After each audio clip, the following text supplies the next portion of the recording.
రేపే మహాశివరాత్రి అండి.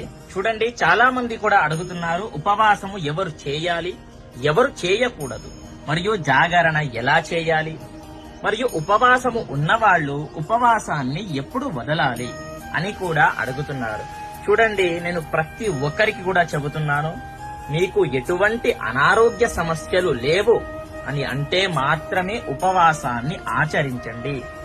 చూడండి, చాలా మంది కూడా బీపీ, షుగర్ ఇలా రకరకాల వ్యాధులతో బాధపడుతున్న వాళ్ళు ఉంటారు. వాళ్ళు ఉపవాసము చేయకండి, ఓకేనా? చక్కగా తిని చక్కగా టాబ్లెట్స్ వేసుకొని స్వామివారిని స్మరించండి, మీకు చక్కటి ఫలితాన్ని వస్తుంది. సపోజ్ మీకు ఎటువంటి అనారోగ్య సమస్యలు లేవు అనుకోండి, వాళ్ళు ఉపవాసాన్ని ఆచరించండి.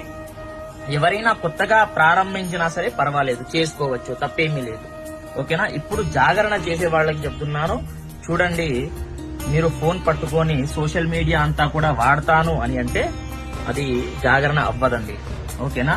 స్వామివారి యొక్క చరిత్రలు చూడాలి, స్వామివారి యొక్క భజనలో పాల్గొనాలి వీలైతే. లేదంటే స్వామివారి యొక్క, శివుని యొక్క ఏది చేసినా తప్పు లేదు, శివునిది సంబంధించినటువంటివి మాత్రమే చేయాలి, అది గుర్తు పెట్టుకోండి. దాన్ని జాగరణ అంటారు. ఇప్పుడు ఉపవాసం ఎప్పుడు వదలాలి అంటే సూర్యోదయం, మర్నాడు సూర్యోదయం అయ్యాక వదలాలి. స్వస్తి సర్వే జనాః సుఖినో